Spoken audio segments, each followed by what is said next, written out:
Hello ಇವತ್ತಿನ ವಿಡಿಯೋಲಿ ಈಸಿಯಾಗಿ ಗುಲಾಬ್ ಜಾಮೂನ್ ಮಾಡೋದು ಅಂತ ತೋರಿಸ್ತಾ ಇದ್ದೀನಿ. ನಾನಿಲ್ಲಿ MTR ಗುಲಾಬ್ ಜಾಮೂನ್ ಮಿಕ್ಸ್ ಪೌಡರ್ನ ಯೂಸ್ ಮಾಡಿ ಗುಲಾಬ್ ಜಾಮೂನ್ ಮಾಡ್ತಾ ಇದ್ದೀನಿ. ನಾನು ಮೊದಲಿಗೆ ಒಂದು ಬಟ್ಲಿಗೆ ಗುಲಾಬ್ ಜಾಮೂನ್ ಪೌಡರ್ನ ಆ್ಯಡ್ ಮಾಡಿಕೊಂಡು ಸ್ವಲ್ಪ ವಾಟರ್ನ ಹಾಕಿ ಸಾಫ್ಟಾಗಿ ಮಿಕ್ಸ್ ಮಾಡ್ಕೊತಾ ಇದ್ದೀನಿ. ಸಾಫ್ಟಾಗಿ ಮಿಕ್ಸ್ ಮಾಡ್ಕೊಂಡ್ರೇ ಅದು ಚೆನ್ನಾಗಿ ಬರೋದು. ನೋಡಿ ಇಲ್ಲಿ ಮಿಕ್ಸ್ ಮಾಡಿ ಇಟ್ಟಿದ್ದೀನಿ. ಈಗ ಎರಡು ಕೈಗೆ ಸ್ವಲ್ಪ ತುಪ್ಪವನ್ನು ಹಚ್ಕೊಂಡು ಚೆನ್ನಾಗಿ ರೌಂಡ್ ಶೇಪ್ ಬರಬೇಕು, ಆ ರೀತಿಯಾಗಿ ನಾನು ಇಲ್ಲಿ ಗುಲಾಬ್ ಜಾಮೂನ್ ಉಂಡೆಗಳನ್ನು ಮಾಡಿಟ್ಕೊಂಡಿದ್ದೀನಿ. ನಾವು ಚೆನ್ನಾಗಿ ರೌಂಡ್ ಶೇಪ್ ಬರೋ ರೀತಿ ಮಾಡಿಕೊಂಡ್ರೇ ಆಯಿಲಲ್ಲಿ ಫ್ರೈ ಮಾಡುವಾಗ ಅದು ಬ್ರೇಕ್ ಆಗೋಲ್ಲ, ಇಲ್ಲಾಂದರೆ ಅದು ಚೆನ್ನಾಗಿ ರೌಂಡಾಗಿ ಶೇಪ್ ಬರುತ್ತೆ. ಈಗ ಒಂದು ಬಾಣಲೆಗೆ ಆಯಿಲನ್ನು ಆ್ಯಡ್ ಮಾಡಿ ಹೀಟ್ ಮಾಡಿ ಇಟ್ಕೊಂಡು, ಅದು ಹೀಟ್ ಆದಮೇಲೆ ನಾನು ಒಂದೊಂದಾಗಿ ಉಂಡೆಗಳನ್ನು ಆಯಿಲಲ್ಲಿ ಆ್ಯಡ್ ಮಾಡ್ಕೊತಾ ಇದ್ದೀನಿ. ಇಲ್ಲಿ ಕೂಡ ಅಷ್ಟೇ ಗುಲಾಬ್ ಜಾಮೂನ್ನ ನಾವು ಲೋ ಫ್ಲೇಮಲ್ಲೇ ಫ್ರೈ ಮಾಡ್ಕೊಬೇಕು, ಆಗಲೇ ಅದು ಒಳಗಡೆನೂ ಚೆನ್ನಾಗಿ ಬಾಯ್ಲ್ ಆಗಿರುತ್ತೆ, ಮೇಲೆ ಕೂಡ ಅಷ್ಟೇ ಒಳ್ಳೆ ಕಲರ್ ಬರುತ್ತೆ. ಇಲ್ಲಾಂದರೆ ಮೇಲೆ ಮಾತ್ರ ಕಲರ್ ಬರುತ್ತೆ, ಒಳಗಡೆ ಸರಿಯಾಗಿ ಬಾಯ್ಲ್ ಆಗಿರೋದ್ರಿಂದ.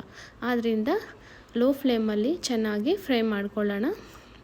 ಕಲರ್ ಕೂಡ ಅಷ್ಟೇ ಎಲ್ಲ ಕಡೆಯೂ ಗೋಲ್ಡನ್ ಕಲರ್ ಬರಬೇಕು. ಈಗ ಆಲ್ಮೋಸ್ಟ್ ಇದು ಚೆನ್ನಾಗಿ ಫ್ರೈ ಆಗಿದೆ, ಗೋಲ್ಡನ್ ಕಲರ್ ಕೂಡ ಬಂದಿದೆ.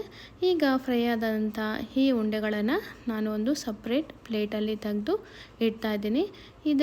ಆದ ನಂತರ ನಾವಿಲ್ಲಿ ಯಾವ ರೀತಿಯಾಗಿ ಶುಗರ್ ಸಿರಪ್ ಮಾಡೋದಂತ ನೋಡೋಣ. ಒಂದು ಬಾಣಲೆಗೆ ಒಂದು ದೊಡ್ಡ ಗ್ಲಾಸಷ್ಟು ವಾಟರ್ನ ಆ್ಯಡ್ ಮಾಡ್ತಾ ಇದ್ದೀನಿ. ಅದಕ್ಕೆ 2 ಸಣ್ಣ ಗ್ಲಾಸಷ್ಟು ಶುಗರ್ನ ಆ್ಯಡ್ ಮಾಡ್ತಾ ಇದ್ದೀನಿ. ಅದಾದ ನಂತರ 3 ಎಲಾಚಿನ ಕೂಡ ಇಲ್ಲಿ ಆ್ಯಡ್ ಮಾಡ್ತಾ ಇದ್ದೀನಿ. ಅದ್ರ ಜೊತೆಗೆ ಒಂದೇ ಒಂದು ಲವಂಗನ ಹಾಕಿದ್ದೀನಿ. ಲವಂಗ ಒಳ್ಳೆ ಫ್ಲೇವರ್ನ ಕೊಡುತ್ತೆ ಸ್ವೀಟ್ಸ್ಗೆ, ಅದರಿಂದ ನಾನಿಲ್ಲಿ ಆ್ಯಡ್ ಮಾಡಿ ಎಲ್ಲವನ್ನು ಮಿಕ್ಸ್ ಮಾಡಿ ಪಾಕವನ್ನು ರೆಡಿ ಮಾಡ್ತಾ ಇದ್ದೀನಿ.